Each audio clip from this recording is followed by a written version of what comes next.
Ok, donc maintenant on va s'intéresser aux fonctions de Hawk. Les fonctions de Hawk sont assez nombreuses, je vais juste en évoquer quelques-unes. Et si vous voulez une liste exhaustive, je vous mets un lien vers un site internet qui vous présente de manière exhaustive toutes les fonctions de la commande Hawk. Je vous présente les principales et celles que vous allez utiliser le plus souvent. La première, c'est match. Alors on retrouve ici les regex d'Y, donc c'est les mêmes, c'est les mêmes. Pour ça que je vous ai dit, c'est important les regex de bien maîtriser ça, parce qu'on va les retrouver à plein d'endroits. Donc très important de bien comprendre comment fonctionnent les regex et comment on les écrit.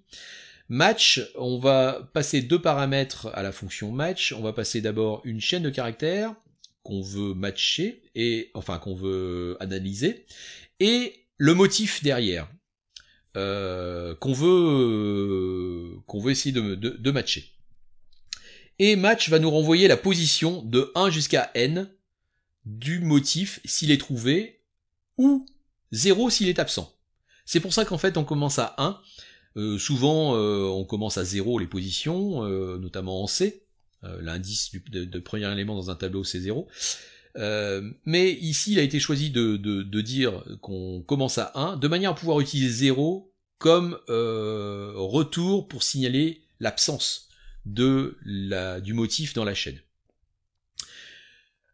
Exemple, match $2, donc $2 je rappelle c'est le deuxième champ de la ligne courante de notre source de données. Donc on va sur $2, on va essayer de matcher l'expression régulière qui se trouve derrière, qu'on met entre guillemets, pardon. Et ici je mets entre crochets A-Z et entre accolades 3 et avec un $. Derrière. Donc pour ceux qui auraient la mémoire courte, je vous suggère de peut-être retourner en arrière sur la partie Y pour vous rafraîchir la mémoire. A-Z, donc c'est un intervalle, donc toutes les lettres minuscules de A jusqu'à Z. Accolade 3, ça signifie qu'on veut 3 minuscules. 3 minuscules. Et le $, signifie que c'est la fin de ligne. Donc on veut 3 minuscules en bout de ligne. En bout de ligne, attention, en bout de ce qu'on est en train d'analyser, c'est-à-dire $2, le champ numéro 2. Donc c'est pas le bout de notre ligne intégrale qui provient de notre source de données, mais c'est le bout du deuxième champ de notre source de données, sous réserve que le deuxième champ existe bien évidemment. Donc ça teste si le deuxième champ se termine par 3 majuscules. Donc ça retourne une valeur, si c'est 0, pas trouvé, si c'est supérieur à 0, trouvé. Donc finalement on peut l'utiliser dans une expression booléenne, on peut faire if match, puisque un 0 va évaluer à faux, et tout ce qui est différent de 0 va évaluer à vrai. Comment c'est? Sub. Alors sub signifie substitute. On va remplacer quoi, on met quoi, qu'est-ce qu'on veut remplacer, par quoi on veut le remplacer, et dans quoi on veut le remplacer. Donc la chaîne quoi, c'est on cherche ce qui va matcher, la chaîne qu'on veut remplacer. Donc exemple sub entre guillemets 2019 je veux remplacer toutes les occurrences de cette chaîne là. Je veux les remplacer par quoi? Je veux les remplacer par 19 tirés. D'accord, donc je vais remplacer 5 symboles, 2019 tirés par 3 symboles, 19 tirés. Et dans quoi je vais remplacer ça? Eh bien je vais les remplacer ça dans le $1, c'est le premier champ. Donc ça va donc remplacer 2019 par 19, 2019 tiré par 19 tirés, dans le premier champ de chaque ligne. Substr, alors substr, alors ne pas confondre sub et substr, c'est pour substring. Substring, ça va m'extraire une sous-chaîne, donc une substring, une sous-chaîne, du premier paramètre, de chaîne. Donc ça va prendre chaîne comme source, ça va me retourner un extrait de chaîne, allant de début, de la position début. Alors la position début commence en 1 aussi. Alors c'est vrai que souvent on commence en 0. Il se trouve que awk là il commence en 1. Et sur longueur caractère. Par exemple, et ça me retourne, alors oui ces fonctions j'ai oublié de dire, ça me retourne le résultat. Pour le sub c'est pareil, ça retourne la fonction précédente, ça retourne le résultat. Donc si je veux l'afficher, je fais un print de ce que ça me retourne. Exemple, print substr entre parenthèses $0, la ligne complète. D'accord? La ligne complète, la ligne courante. Donc c'est cette fameuse ligne courante dont je parle depuis le début. Et ben cette ligne courante, ben, c'est $0, c'est la ligne complète. Donc je veux avoir la sous-chaîne de cette ligne complète en commençant au 5e caractère sur 10 positions. Donc ça va m'afficher du 5e au 14e caractère de la ligne courante. Length me retourne tout simplement la longueur de la chaîne que je lui passe en paramètre. Donc si je fais un length de Toto, ça va me retourner 4, entre guillemets, Toto ça me retourner 4. Si je fais un length de $1, ça va me retourner la longueur, le nombre de caractères dans le champ numéro 1. Print et printf, on y vient, on a vu dans différents exemples que on avait utilisé print et parfois on avait utilisé printf et je vous avais dit, je vais vous expliquer un petit peu, ça sert à afficher, je vais vous expliquer un petit peu plus tard quelle est la différence entre ces deux fonctions. Nous y voilà. Il y a des petites, donc elles sont similaires, mais il y a des petites nuances qu'il est bon de bien connaître. Print va, je peux l'utiliser de deux manières. Je peux l'utiliser en passant des chaînes de caractères. Alors ça peut être des chaînes en dur là avec des guillemets, ça peut être des noms de champs, ça peut être $5, $8, etc., $0. Et si je sépare ça par des espaces, on l'a vu, non on l'a pas vu, on l'a vu avec la deuxième syntaxe, mais il va m'afficher, il va me concaténer les chaînes, si on l'a vu sur la concaténation, il va m'afficher les chaînes, mais mises bout à bout. Donc chaîne 1, chaîne 2, je vais pas voir, il va m'afficher chaîne 1, chaîne 2, sans espace. La deuxième syntaxe, le print, mais avec des virgules cette fois-ci. Là, il va me séparer chaque chaîne avec le output field separator, le OFS, la variable OFS. Il va me séparer chaîne 1, chaîne 2, etc. Partout où il y a une virgule, il va remplacer ça par le output field separator qui est par défaut un espace. Donc il va m'afficher chaîne 1, espace, chaîne 2, espace, chaîne 3, etc. Si l'output field separator, je décide par exemple de mettre une chaîne vide, et ben là du coup j'aurai plus de séparateur, j'aurai chaîne 1 collé à chaîne 2, etc. Si mon output field separator est un 2 points, et ben j'aurai chaîne 1, 2 points, chaîne 2, etc. Comme on l'a vu dans un exemple précédent où on avait A, entre guillemets A, virgule, entre guillemets B, virgule C, etc. où on avait A, 2 points B, 2 points C qui s'affichaient. Donc ça c'est la deuxième syntaxe. Et la troisième, elle, c'est pas le print, c'est le printf, qui nécessite un format, comme un printf en C, on va mettre un format, virgule, et on va avoir tous les paramètres qui derrière vont avec le format, et chaque paramètre doit correspondre à un champ du format. On voit un exemple sur le printf qui est très semblable au printf du C. Exemple, printf, ligne complète de points %s backslash n, on ne paye pas le backslash n pour avoir un retour à la ligne, virgule $0. Donc là on retrouve notre printf du C. La seule différence c'est qu'on n'a pas les parenthèses. Voilà, on n'a pas, on doit pouvoir les mettre les parenthèses, mais par défaut, on n'y a pas d'obligation à les mettre. Donc printf, le format, ligne complète de points et %. Alors %s pour string, %d pour une valeur numérique entière, %f pour un flottant. On retrouve les mêmes formats que le printf du C. Virgule et la liste, on doit trouver autant de paramètres avec des virgules séparés par des virgules derrière qu'on a de % quelque chose dans le format. C'est important. Autre exemple, printf champ 1 2 points %s, virgule champ 2 2 points %s backslash n, virgule, donc ça c'est le format entre guillemets, virgule $1 virgule $2. Donc je passe deux paramètres puisque j'ai deux %s que j'ai mis dans mon format. Donc les paramètres doivent suivre le printf en les séparant par des virgules. Et il faut mettre un backslash n, c'est important, il faut mettre un backslash n à la fin de la ligne de notre format, pardon, pour avoir un retour à la ligne. Si je mets pas le %n, et ben le prochain printf ou print qui va se faire, il va se faire à la suite de mon printf précédent. Par contre, print permet, lui, d'afficher donc des chaînes bout à bout, s'il n'y a pas de virgule, et avec un séparateur, c'est-à-dire le contenu de la variable OFS, s'il y a des virgules qui sont présentes entre les paramètres. Donc, exemple, print champ 1, fermez les guillemets, espace $1, espace champ 2, 2 points, espace, fermez les guillemets, $2, ça va m'afficher champ 1 avec le contenu du champ 1 concaténé à champ 2 avec le contenu du champ 2. Et j'ai pris la précaution de mettre un espace devant le mot champ 2 parce que il va concaténer ça avec $1. Donc si dans mon output field separator j'ai un espace, et finalement il va pas justement, pardon. Comme je n'ai pas de virgule, il va concaténer les différents morceaux. Donc c'est pour ça que je dois mettre un espace dans la chaîne devant champ 2, sinon il va me coller ça à la valeur de $1. Par contre, dans la deuxième ligne, là, en mettant des virgules, là, il utilise le output field separator, donc il va bien nous mettre, donc champ 2 points, fermez les guillemets, virgule $1, virgule $2, il va bien afficher champ 2 points, il va mettre le contenu de $1, espace, parce qu'il y a un espace dans le output field separator par défaut, et la valeur du champ $2.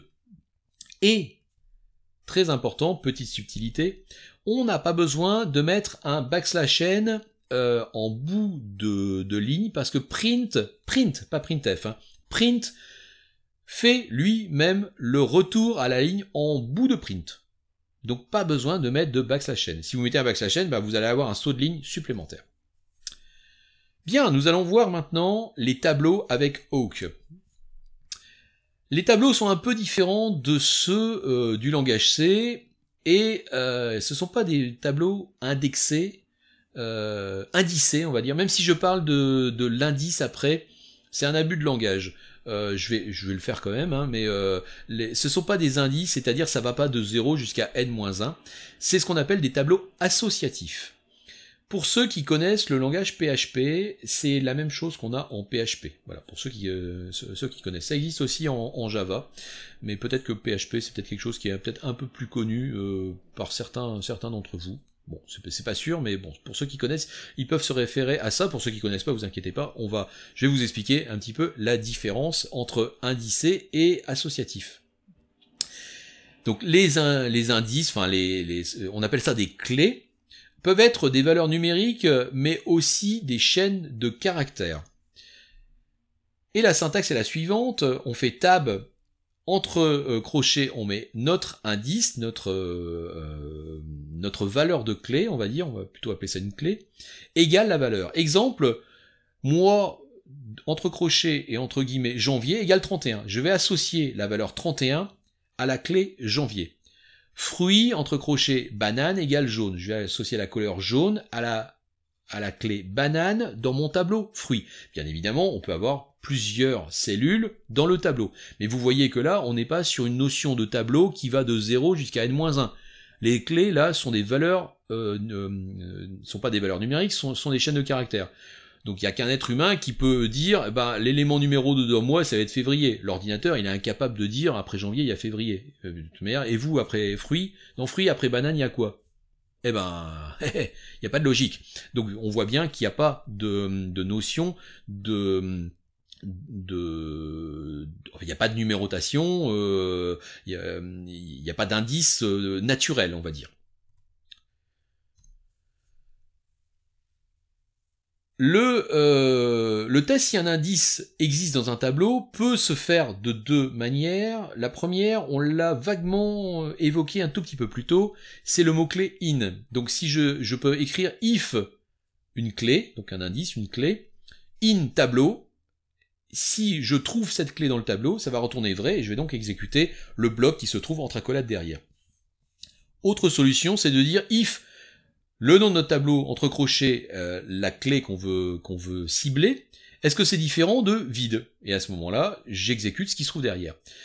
Il vaut mieux utiliser le premier parce que si dans votre tableau, à la clé, je sais pas moi, à la clé banane, vous avez associé une valeur qui est une chaîne vide, ce qui n'est pas interdit, cette deuxième forme de test bah finalement elle va pas fonctionner, parce que si ça me retourne vide, là je dis, ça veut dire que la clé n'existe pas dans le tableau. Mais si la valeur associée à cette clé c'est déjà la chaîne vide, et ben ça va me retourner une chaîne vide. Donc en fait la clé va exister, et on va interpréter ça comme étant une clé qui n'existe pas. Donc si vous n'avez que des valeurs qui sont non vides, vous pouvez utiliser cette deuxième syntaxe.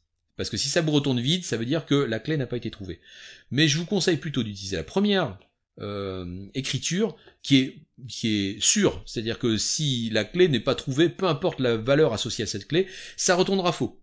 Et si la clé est trouvée, ça retournera vrai. Donc utilisez plutôt cette première manière d'écrire.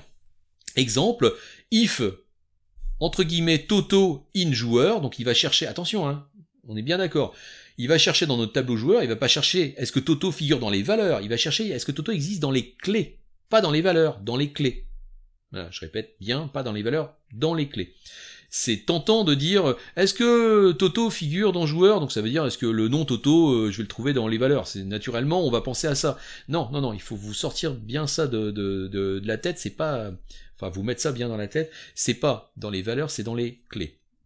If 12 in Node.ds, donc si dans le tableau Node.ds je vois apparaître la clé 12, eh bien ça va me retourner vrai. Par exemple, on pourrait très bien avoir un tableau des nodes de DS dont les clés soient les valeurs et dont les clés soient les notes de 0 jusqu'à 20 et les valeurs associées soient le nombre d'étudiants ayant obtenu cette note. Ouais. Troisième exemple, if tarif de entre crochets $1, donc ça veut dire que là sur la ligne courante j'ai le premier champ. Je vais regarder dans mon tableau tarif, est-ce que avec la valeur de ce premier champ, est-ce que je trouve un tarif qui correspond. Est-ce que à cette clé là qui est le premier champ de ma ligne courante, je l'utilise comme clé, est-ce que je trouve un tarif là-dedans. Parcourir un tableau se fait en parcourant les indices. Et la manière la plus simple, c'est d'utiliser encore le in. Alors attention, le in, tout à l'heure il était dans un if, maintenant il est dans un for. Donc ne soyez pas troublés par ça, ce mot-clé in sert en fait à de deux manières. Quand je le mets dans un for, et cette fois-ci dans un for, j'ai pas for, valeur de boucle, initialisation de ma boucle, point virgule, est-ce que je suis arrivé à la fin, point virgule, incrément de boucle. C'est un for, mais formaté, enfin, avec une syntaxe un peu différente. Et là, c'est for indice in tableau. Donc avec ça, il va me parcourir toutes les clés de mon tableau, et pour chacune des clés, à chaque fois qu'on va boucler dedans, indice va prendre la valeur d'une des clés. Donc il va commencer à la première clé, puis la deuxième clé, puis la troisième clé, etc. jusqu'à la dernière clé. Si le tableau est vide, il n'y a pas de clé, puisqu'il n'y a aucune cellule, eh bien ça va, for indice in tableau, ça va retourner faux tout de suite, et on va pas rentrer dans la boucle. Donc ça, c'est un moyen d'écrire et de parcourir un tableau. Donc retenez-le bien, c'est cette manière-là qu'il faut utiliser pour parcourir un tableau. For indice in tableau, print, entre guillemets, tableau entre crochets %s égale %s, virgule, l'indice, donc c'est la clé, donc il va m'afficher tableau 2 et puis la valeur de clé, égale, pour accéder ensuite à la valeur associée à ma clé, et ben j'utilise tout simplement mon tableau en lui passant entre crochets indice. Et ça me permet d'accéder à la valeur qui se trouve à cet indice, à cette clé dans mon tableau. Je vais vous demander maintenant de vous rendre dans Moodle, tout en bas de la section système d'exploitation. Vous allez trouver un QCM qui s'appelle présence 1 et de répondre à la question qui s'y trouve.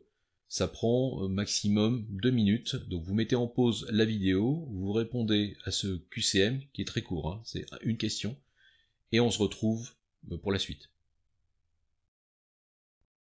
Passons à SED maintenant.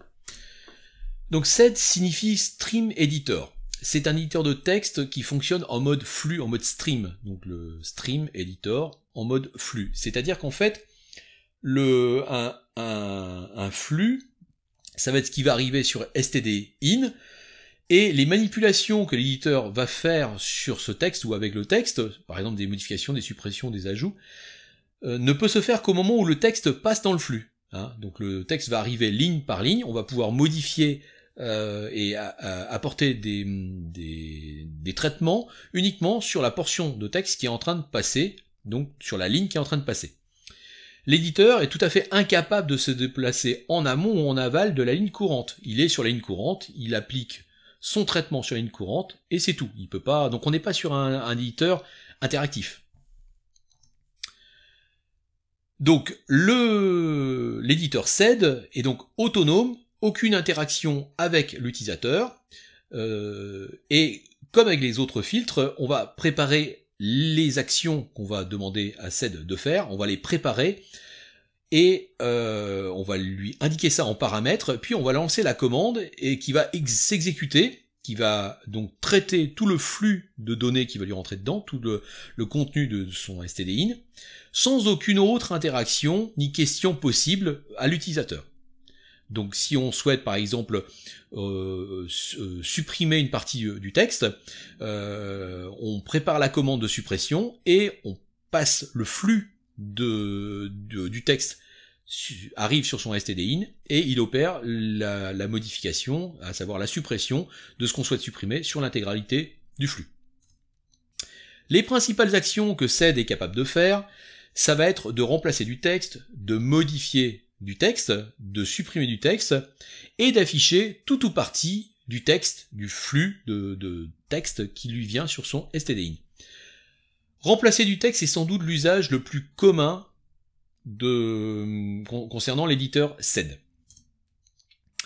Syntaxe numéro 1, donc il y a plusieurs syntaxes. Syntaxe numéro 1, la syntaxe la plus simple, c'est d'appeler CED en lui passant en paramètre un "-e", "-e" doit vouloir dire exécute, quelque chose comme ça.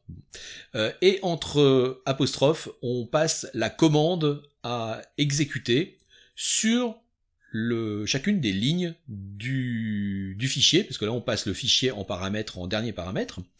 Donc ça permet d'exécuter donc une action, la commande, sur chacune des lignes du fichier. Par exemple, ced espace "-e" espace entre apostrophe s slash espace slash virgule slash g fermez l'apostrophe fichier, ça va remplacer s pour substitute, remplacer tous les espaces, c'est-à-dire que l'espace est indiqué entre les deux premiers slash, par des virgules, ce qui se trouve entre le deuxième et le troisième slash, et ça de manière globale, c'est le G. On va voir ensuite en détail un petit peu quelles sont les différentes informations qu'on a dans un S slash espace, etc. et le G à quoi il correspond. Syntaxe 2, il est possible d'exécuter plusieurs actions successivement sur chaque ligne du fichier. Donc il exécute la première commande, une fois que la première commande est exécutée, il exécute la seconde, puis la troisième, puis la quatrième, etc. Et ça, sur chacune des lignes qui proviennent sur stdin.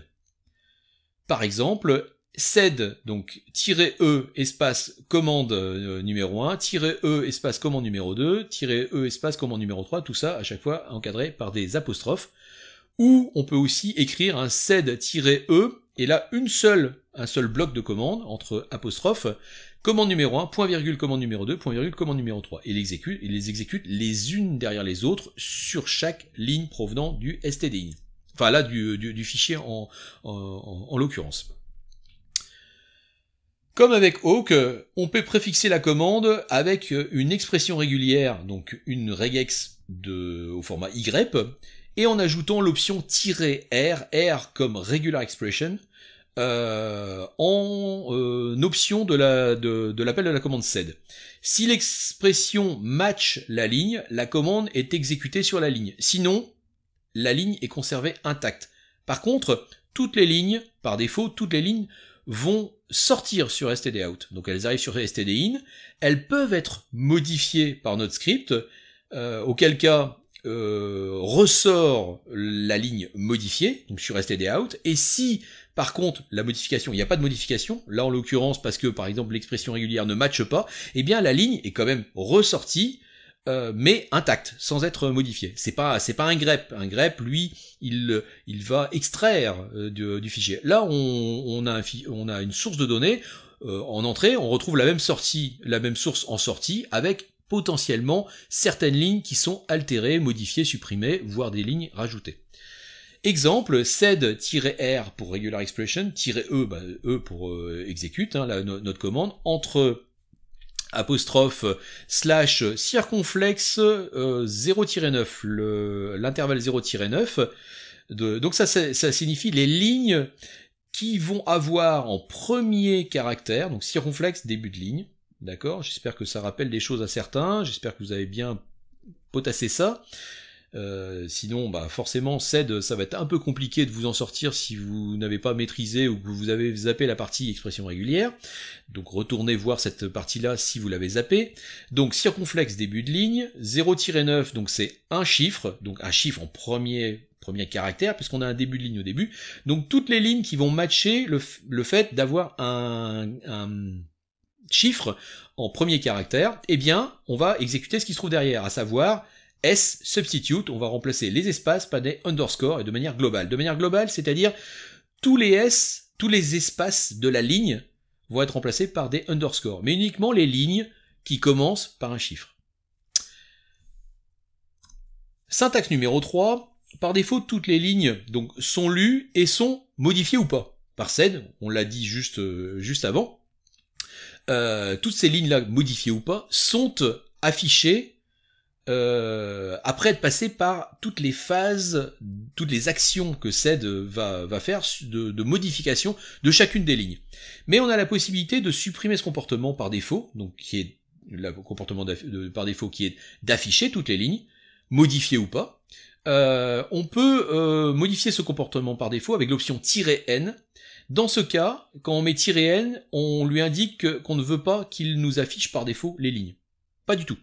Et dans notre script, dans l'action qu'on lui demande de faire, il nous suffit de rajouter un P à la fin de l'action pour dire celle-ci, je veux print, je veux l'afficher, je veux l'envoyer sur stdout. Donc par défaut, avec un "-n", il n'y a plus rien qui sort. Alors les traitements sont faits sur les lignes, mais traitement fait ou traitement pas fait, les lignes ne sont pas affichées. Seules seront affichées les lignes qui ont un /p à la fin de la commande. Exemple de l'action, du script. Exemple, sed-n, donc je dis arrête d'envoyer par défaut, arrête d'afficher toutes les lignes qui rentrent, arrête de les sortir sur stdout. Donc -re, alors -re forme raccourci d'un -r-e, et je dis je vais m'intéresser aux lignes qui ont 3 lettres majuscules successives quelque part dans la ligne. Et comme j'ai fait un -n, si je m'arrête là, eh ben même les lignes qui matchent, il va pas nous les afficher parce qu'on a dit on arrête d'afficher les lignes, que ça matche ou que ça matche pas. Par contre, je rajoute un /p et donc là j'indique clairement que les lignes qui contiennent 3 lettres majuscules dedans, je veux les afficher.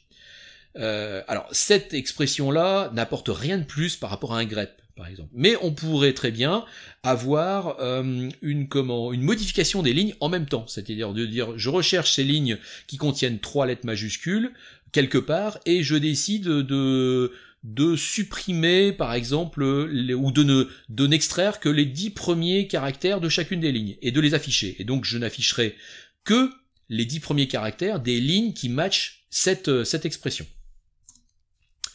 Le remplacement, donc la syntaxe, c'est encore /motif, et derrière cette fois-ci c'est un S pour substitute. Donc le premier motif 1 en vert là, c'est pour dire quelles sont les lignes auxquelles on s'intéresse. Ensuite on a un S pour substitute et on a un deuxième motif. Là c'est sur les lignes qui nous intéressent, quel motif je vais chercher à matcher. Et ce motif que je match, je veux le remplacer par la chaîne que je passe en 1, 2, 3, 4e position. Et à la fin, j'indique quelle est la portée. Est-ce que je veux une portée globale, c'est-à-dire je veux tous les motifs qui matchent sur une même ligne, ou est-ce que je veux, si je mets un G, ça va matcher, ça va remplacer tous les motifs, enfin toutes les occurrences du motif. Si je mets pas de G, ça va juste remplacer la première occurrence sur chacune des lignes. Exemple, sed-re, entre crochets, donc /espace plus. Donc là, je dis quelles sont les lignes que je cherche à matcher, les lignes qui m'intéressent dans ma source de données. Les lignes qui m'intéressent, ce sont les lignes qui contiennent au moins un espace, voire plusieurs, consécutifs, mais on doit au moins avoir un espace quelque part. Le plus signifiant que c'est un quantificateur, que ce qui se trouve juste devant, à savoir l'espace, doit apparaître une fois ou plusieurs fois. Mais il doit apparaître. Donc toutes les lignes qui n'ont pas d'espace, bah, elles ne seront pas concernées par cette modification. Donc les lignes vont nous ressortir intégralement non touchées. Pour les lignes qui matchent, on va substitute, le S, on va substitute circonflexe ...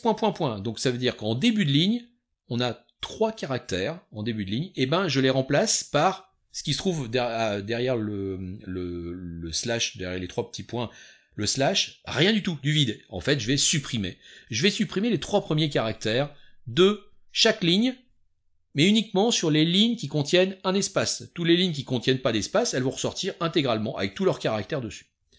On peut aussi utiliser le groupage des regex. Vous vous rappelez qu'on peut mettre des parenthèses et faire référence à ce qui a matché avec un backslash 1 pour la première parenthèse, backslash 2 pour la deuxième parenthèse, etc. Exemple, sed-re, je vais m'intéresser donc aux lignes qui contiennent un égal à l'intérieur, d'accord? L'expression le match, là, le premier match, c'est quelles sont les lignes qui nous intéressent. C'est les lignes où le symbole égal apparaît. N'importe où, mais il apparaît quelque part. Et je vais, pour ces lignes-là, pour toutes les lignes qui ne matchent pas, elles sortent intégralement, intouchées. Voilà, elles nous sont affichées, elles sortent sur stdout. Et toutes celles qui contiennent un égal, je vais substituer quoi? Je vais remplacer quoi? Et ben là, je vais avoir mon expression régulière avec 2 parenthèses. Donc je vais matcher des lettres minuscules, au moins une lettre minuscule, voire plusieurs lettres minuscules consécutives, suivi d'un égal, suivi de au moins un chiffre, voire plusieurs chiffres consécutifs. D'accord? J'ai donc une ou plusieurs lettres minuscules, un égal, et un ou plusieurs chiffres consécutifs. Et je vais remplacer ça par l'expression qui vient derrière, c'est-à-dire je vais placer en premier ce qui aura matché en deuxième, un symbole égal, et je vais placer en deuxième ce qui aura matché en premier. Donc finalement, je vais inverser mes deux. C'est-à-dire que si j'ai un xxx égale val, ça va devenir val égale xxx. Et uniquement pour les lignes qui ont un égal dans leur sur la ligne. Autre syntaxe, portée globale. Alors la portée globale nous indique dans la source de données sur quelle ligne à quelle ligne je m'intéresse. Donc est-ce que je m'intéresse juste à certaines lignes dans mon fichier, dans ma source de données, ou est-ce que je m'intéresse à toutes les lignes, ou alors je m'intéresse à la première, ou à la dernière, ou à la 15e. Bon. Donc c'est devant le S pour substitute, enfin devant l'action on va dire, là dans mon exemple c'est un S pour substitute, on va remplacer quelque chose, et on va remplacer quelque chose sur la portée globale qui se trouve devant. On va voir des exemples après de quelles sont les valeurs qu'on peut trouver dans la portée globale. Ensuite on a le motif, donc pour chacune de ces lignes qui sont des candidats potentiels, et uniquement celle-là, je vais chercher, donc je vais substituer le motif qui est en rose là par la chaîne que je donne en jaune. Et à la fin, je dis sur chacune de ces lignes quelle est la portée de ligne. Donc il y a d'un côté la portée globale sur toute la source de données, et la portée de ligne, c'est sur une ligne donnée qui est ciblée, quelle est la portée sur cette ligne-là. Donc le G signifiant global, la portée de ligne, le G pour la portée de ligne, le G signifie global, c'est-à-dire toutes les occurrences sur la ligne. Si je ne mets rien, c'est uniquement la première occurrence. Et la portée globale, elle définit donc les lignes de la source de données qui sont ciblées par la commande sed. Si je mets un %, ça signifie toutes les lignes. Toutes les lignes sont des candidats potentiels, candidates potentielles. Si je mets un n,m, ça signifie que je cible les lignes de la nème à la mième en commençant à 1. Si je mets un n,$, ça signifie de la nième jusqu'à la fin de ma source de données. Le dollar signifiant cette fois-ci non pas la fin de la ligne, mais la fin de la source de données. Et si je mets 1,m, c'est de la première jusqu'à la mième. Si je mets 12, par exemple, bah c'est la 12e. Exemple, sed-re entre apostrophe 1,5s. Donc je vais je vais remplacer, mais uniquement sur les lignes de 1 à 5. 1,5, c'est les lignes de 1 à 5. je remplace quoi? Je remplace des virgules par des points-virgules, et globalement, sur chacune des lignes, toutes les virgules et les points-virgules de chacune des 5 premières lignes vont être remplacées, toutes les virgules vont être remplacées par des points-virgules. Comment supprime-t-on maintenant? La syntaxe, c'est donc un motif, pareil, pour cibler les lignes qui nous intéressent, et ensuite on met un D pour dire qu'on veut delete, qu'on veut supprimer les lignes qui matchent le motif. On peut aussi avoir une portée globale et mettre un D derrière. Donc par exemple, premier exemple, set-re, et là j'ai un pattern, un motif, pardon, entre slash, circonflexe 0-9, c'est-à-dire en début de ligne, j'ai un chiffre, toutes les lignes de ma source de données qui auront un chiffre, au moins un chiffre en début de ligne, après il peut y avoir d'autres choses, on s'en fout, mais en tout cas, en premier caractère de la ligne, il y a un chiffre, bah, slash D, je la delete. Donc je la delete, alors attention, on ne supprime pas dans la source, on supprime à l'affichage, donc ça ne va pas s'afficher, c'est ça que ça signifie.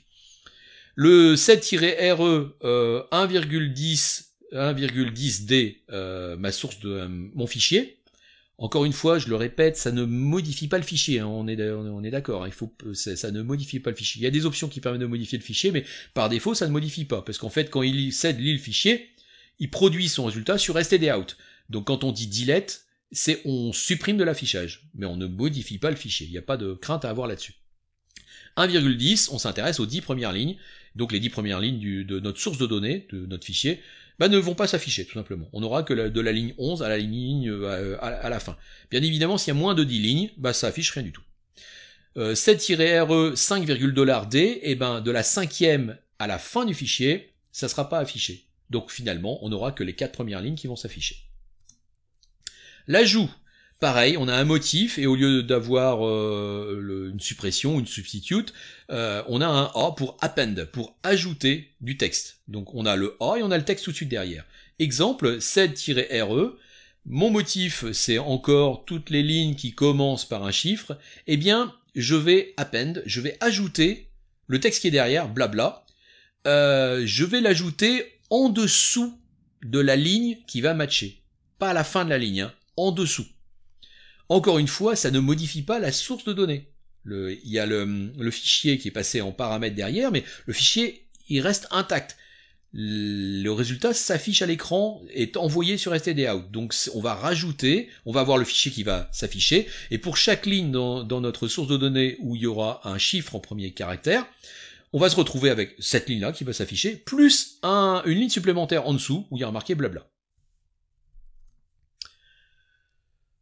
On peut aussi avoir une position globale, mettre un positionnement global devant le A, comme on connaît, comme on a vu précédemment. Exemple, set-re, $A, ça signifie, $ c'est la dernière ligne, on l'a vu, hein.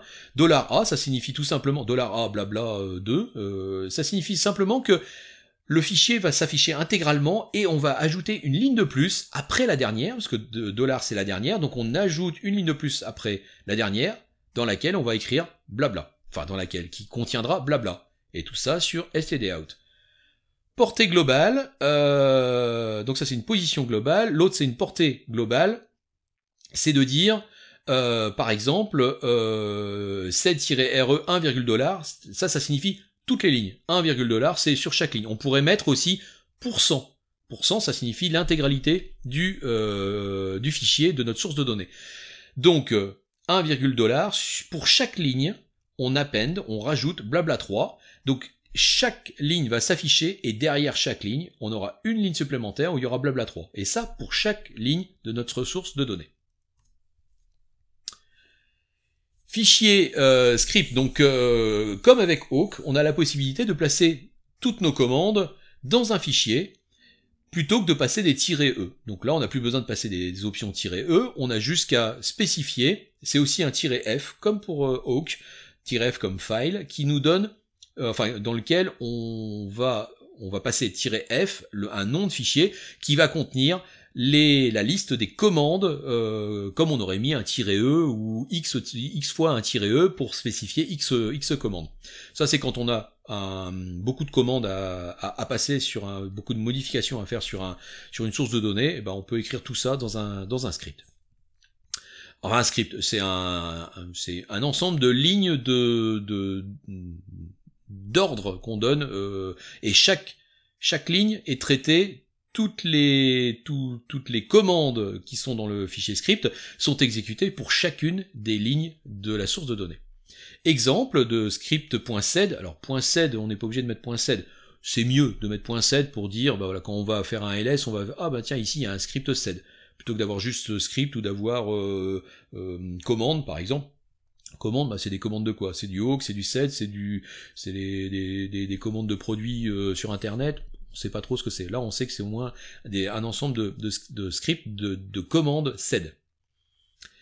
Exemple, on aurait deux lignes dans notre script.sed. La première /0-95 / donc là on cible toutes les lignes qui ont 5 chiffres n'importe où dans la ligne. Donc chaque ligne qui a 5 chiffres va passer sur cette commande-là, va être modifiée par cette commande, qui va remplacer, substitute tous les 2 points par des points-virgules de manière globale.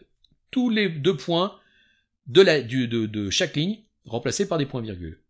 Si la ligne ne matche pas cette commande-là, elle est préservée intégralement. Si elle match, elle est transformée et elle arrive à la deuxième commande dans son état transformé.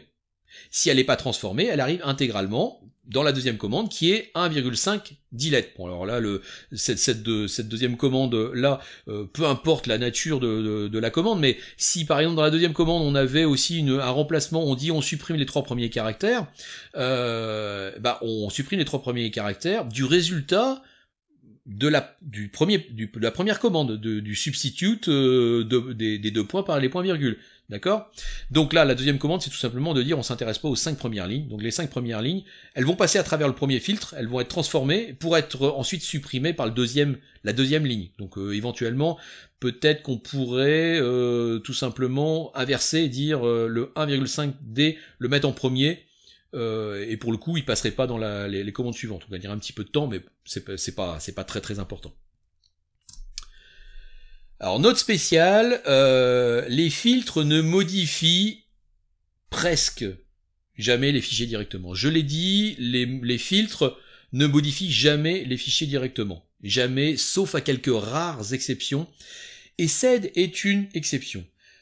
Par défaut, sed produit du résultat comme les autres filtres sur son stdout.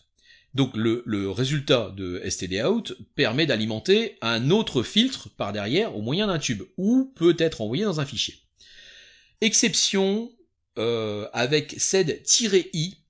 Le -i permet de modifier directement le fichier. Alors attention, ça ne peut pas marcher avec une redirection, ni un tube, ni avec une redirection, parce que le -i va modifier un fichier. Donc comme il n'y a pas de notion de fichier dans une redirection, parce qu'on a un fichier, d'accord, mais on a une redirection, donc on n'a pas un nom de fichier, on lui va pas passer un nom de fichier. Lui, il a juste des données qui lui arrivent sur son stdin.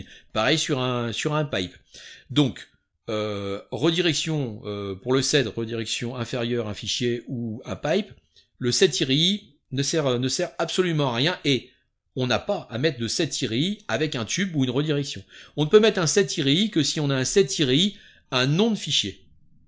Et là, le fichier va servir de source, et chaque modification, ça va être réécrit dans le fichier. Donc ça permet d'avoir un petit peu comme si on avait un VI, on rentre dans le VI, on a notre document qui s'affiche, on fait nos opérations, on fait nos modifications, et à la fin on sauve. Et ça réécrit dans le fichier. Et ben le sed-i, c'est ça, mais en mode autonome, en mode non interactif.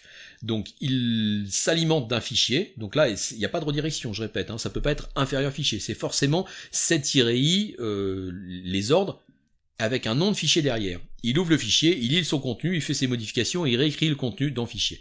Donc c'est une exception, le sed-i, mais comme c'est un éditeur de texte en mode stream, voilà, on a estimé que c'était quand même intéressant pour cette commande-là, qu'elle puisse quand même réécrire le contenu dans le fichier d'où elle venait.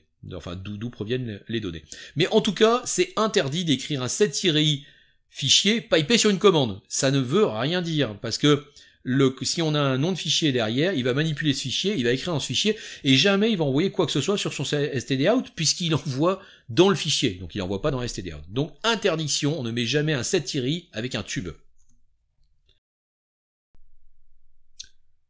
Deuxième petit intermède, retour dans Moodle, dans le QCM de présence, donc qui s'appelle présence 2. Pareil, vous répondez à la question qui s'y trouve, vous mettez en pause la vidéo et vous revenez ensuite. Bien, et ben on va jouer un petit peu maintenant. L'idée, c'est de transformer des numéros de téléphone pour faire apparaître l'indicatif du pays et le formater les numéros par bloc de chiffres séparés par des espaces. Exemple, si on a, alors sur la droite, on a les numéros de téléphone, on a FR pour la France, on a DE pour l'Allemagne, point virgule, et on a les numéros de téléphone derrière. Et pour la France, on veut afficher, enfin pour les deux, on veut afficher ça au format international. C'est-à-dire, pour la France, c'est plus 33, espace et avec le numéro de téléphone derrière, mais par bloc de 2 chiffres. Et pour l'Allemagne, c'est plus 49, et en fait, le premier chiffre est seul. Et ensuite, c'est par bloc, 3 blocs de 3 chiffres. Donc c'est 2 formats différents en fonction du pays d'origine. Donc, ce que je vous propose, c'est de le réaliser avec Awk et avec SED. Et on peut faire la même chose avec les deux. Donc je vous propose de réfléchir un petit peu à ça, et on va y aller par étapes. Et vous allez mettre en pause pour vous donner le temps de la réflexion. Étape numéro 1, quel est le séparateur de champs dans notre fichier source, dans notre source de données, d'accord? Donc, identifier le séparateur de champs. Je vous laisse réfléchir. Le séparateur de champs est bien évidemment le point-virgule, puisqu'on a 2 champs. Alors on peut être perturbé en se disant « Ouais, mais je veux avoir des champs autour de mes chiffres. » Non, non, pour l'instant, on a 2 parties. On a la partie gauche, la partie droite, pour savoir d'abord dans quel pays, et ensuite on a le numéro de téléphone. Et on va s'intéresser ensuite au numéro de téléphone, qui on va aussi redécouper. Mais là, il y a un séparateur de champs qui est le point-virgule, qui sépare les lettres qui nous donnent le nom du pays, enfin l'indicatif du pays, et les chiffres qui viennent derrière. Étape numéro 2, identifier les cas possibles. Quels sont les cas possibles? Je vous laisse réfléchir. On met en pause donc. Donc 2 cas possibles. On a effectivement le FR qui va nous donner un plus 33 et on a le DE qui va nous donner un plus 49. Donc en fait, on a le FR point virgule et le DE point virgule qui doivent être remplacés chacun par le code, enfin l'indicatif du pays correspondant. Donc 2 cas, donc 2 règles, donc 2 blocs les autres dans notre script. Comment extraire les blocs? En pause, on réfléchit. Eh ben, on va extraire les blocs avec des substrings pour extraire les portions qui nous intéressent dans chacun des 2 cas. Le premier cas, le FR, on a 5 blocs de chiffres, donc on va avoir 5 substrs. Je vous les ai mis en couleur. Dans le DE, on a un bloc plus 3 blocs de chiffres, donc 4 substrs. Je vous les ai mis en couleur aussi pour le DE. Comment formater maintenant cet affichage? Maintenant qu'on a des substrs, comment on va formater notre affichage? Petite pause. Eh bien, on va utiliser print ou printf. Le script tel.awk en version print, le voici. Donc on commence par cibler les 2 types de préfixes qu'on souhaite extraire, qu'on souhaite traiter. Le premier préfixe, c'est donc celui qui commence par, dont chaque ligne commence par FR, FR.virgule, en majuscule, pour la France. Et on va faire un print, d'abord donc du préfixe, plus 33 espace, et on va utiliser nos substrs qu'on va concaténer les uns aux autres en n'oubliant pas de rajouter un espace entre chacun de ces substrs. Pour le DE, donc on cible circonflexe DE, point virgule, c'est-à-dire DE majuscule avec un point virgule en début de ligne, pour toutes les lignes qui vont matcher ce pattern-là, ce motif-là. On va donc afficher un print, entre guillemets, plus 49 espace, le préfixe pour l'Allemagne, substres et les différents substres qu'on a extraits de chacune des lignes, à savoir le premier chiffre et ensuite 3 paquets de 3 chiffres, en n'oubliant pas de les séparer effectivement aussi par des espaces. Le script en version printf est quasiment identique. Le printf, on y met un format, donc plus 33 espace %s espace %s, les 5 blocs, virgule, les 5 substres qu'on extrait donc de chaque ligne courante, de chaque portion de 2 chiffres concernant la France. Pour l'Allemagne, de la même manière, plus 49, et %s, donc là il y a 4 blocs et non plus 5, et les substres qui viennent derrière. On n'oublie pas de mettre des virgules quand c'est un printf, de mettre des virgules pour séparer les paramètres du format printf. Pour l'appel du script, eh bien ça se fait avec un awk-f pour spécifier le séparateur de champ, le field separator, qui est donc un point virgule, très important, mettez bien le point virgule, je le répète encore, alors il faut qu'il soit collé au -f et vous mettez-le entre apostrophes parce que le point virgule sert aussi dans le bash à séparer les commandes. Si vous mettez pas ce point virgule entre apostrophes, bash va comprendre que vous voulez lancer une commande qui s'appelle awk-f tout court, suivi de une autre commande qui s'appellerait -f tel.awk, qui veut absolument rien dire. Donc si vous mettez entre apostrophes votre point virgule, il ne sera pas interprété comme étant un séparateur de commande pour bash, mais bien un caractère qu'on souhaite passer comme attribut, comme paramètre au -f. Donc awk-f, -f, entre apostrophe point virgule, petit f, alors c'est là où on voit que les options, grand F, petit f, sont pas les mêmes. Il y a une différence entre un F majuscule et un F minuscule. On l'avait déjà vu quand on a parlé des options des commandes. Et bien là, on voit clairement l'usage dans cette commande awk de 2 options -f, l'une en majuscule, l'autre en minuscule, qui ont bien évidemment pas du tout la même fonction. Donc -f minuscule, espace tel.awk, notre script.awk. Donc ça, c'est l'appel de awk en lui passant notre script qui va s'exécuter. Et on alimente notre awk avec le fichier tel en faisant un inférieur à tel. Autre manière d'appeler en faisant un awk-f tel.awk inférieur à tel, donc on n'a plus le grand F avec le point virgule.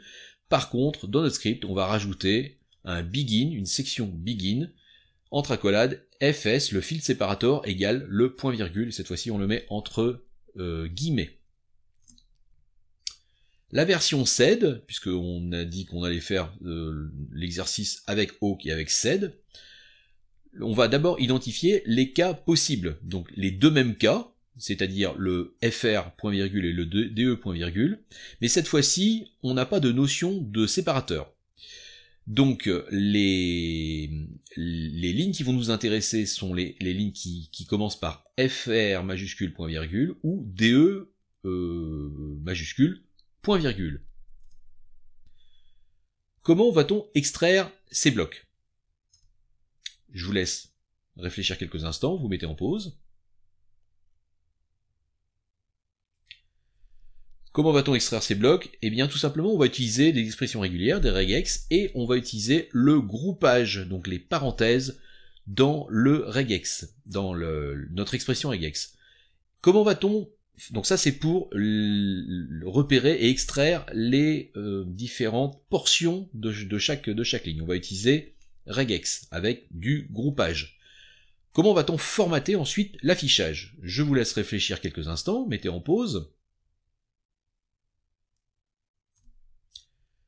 Ben, le groupage va se faire encore avec les groupes regex, c'est-à-dire qu'on aura des expressions régulières avec des parenthèses, et on va utiliser la capacité de regex à réutiliser ce qu'il aura trouvé dans chacune des portions dans chacun des groupes, de les réutiliser en utilisant /1 pour le premier groupe, /2 pour le deuxième groupe, etc. Le script tel.sed cette fois-ci, donc on avait un tel.awk pour le awk, un tel.sed pour le sed, et voilà comment ça se présente. Donc on va indiquer, on va cibler, on aura le paramètre qui va nous, enfin le paramètre, la première partie qui va nous dire quelles sont globalement, quelle est la portée globale en fait de notre expression, de notre ligne dans notre script sed. La première ligne, on va donc avoir une portée globale uniquement sur les lignes qui commencent par fr majuscule point virgule, donc uniquement ces lignes-là vont être impactées par le reste du script là sur la ligne, c'est-à-dire le substitute. Toutes les autres lignes vont passer outre cette ligne de commande, toutes les lignes qui n'ont pas un fr point virgule en majuscule en début de ligne. Donc celles qui ont un fr point virgule un fr majuscule point virgule en début de ligne, on va substitute, on va remplacer donc ce qui suit, donc défini par une expression régulière ici. Donc le circonflexe fr point virgule, donc qui se trouve au début de ligne. Ensuite, on va trouver 5 groupes de 2 chiffres, et chacun de ces groupes, on va mettre ce groupe entre parenthèses, ce qui va nous permettre ensuite de faire référence à ce qui aura matché dans ce groupe-là pour pouvoir le reformater dans la deuxième partie de notre expression. Donc on a les différents groupes qui se succèdent, et on met un dollar à la fin pour dire, voilà, c'est l'intégralité de la ligne. Si jamais je tombe sur des lignes qui ont encore autre chose derrière le 5e paquet de 2 chiffres, finalement je vais pas le traiter. Je vais exclure cette partie-là. Tout comme je vais exclure le fr point virgule qui se trouve au début, puisque j'ai choisi juste de grouper 5 paquets de 2 chiffres. Et je vais donc remplacer sur chacune des lignes qui va matcher, je vais remplacer ça par un plus 33 espace, et je mets \1, \2, \3, \4, \5 pour faire référence aux 5 morceaux que j'ai identifiés dans ma ligne. Donc 5 morceaux, 5 fois 2 chiffres mais qui étaient collés. Cette fois-ci, je les reprends 2 par 2. Enfin, chaque groupe, je le replace derrière le plus 33 dans l'ordre, mais en rajoutant un espace entre chaque. Deuxième partie à mon script, deuxième commande, je vais maintenant cibler globalement, donc sur tout mon fichier, les lignes qui commencent par un DE majuscule point virgule, et je vais substitute, je vais remplacer, mais je fais la même chose, simplement je vais identifier par des groupes regex un chiffre, puis 3 paquets de 3 chiffres. Et pareil, je mets un dollar à la fin pour dire je ne m'intéresse qu'aux lignes qui se terminent par voilà, qui ont en fait finalement 10 chiffres uniquement dans leur à la suite du DE point virgule. Toutes les autres lignes, si ça matche pas, eh bien elles seront pas modifiées. Et je remplace ça par un plus 49 espace, et je reprends mes 4 paquets, mes 4 groupes, \1, \2, \3, \4. L'appel du script se fait avec un sed-r pour regular expression, pour dire que dans mon script, je vais y trouver des regex. Le -f pour le file, tel.sed, inférieur à mon fichier source de données.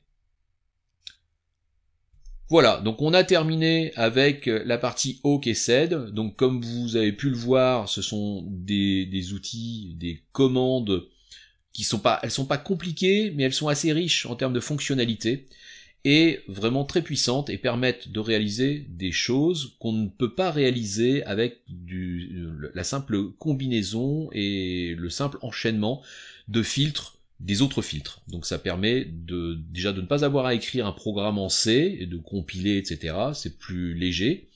Ça ressemble à du C au moins pour le awk, et le sed, c'est voilà, c'est un éditeur en flux, enfin un éditeur flux, qui vous permet de faire des actions comme vous auriez fait dans un éditeur de texte, mais ça de manière autonome et automatique, sans avoir besoin de taper des choses au clavier. Bien évidemment, il faut préparer le script. Mais pour automatiser la transformation et la modification, l'extraction de données dans un fichier texte, eh bien c'est hyper puissant et très pratique.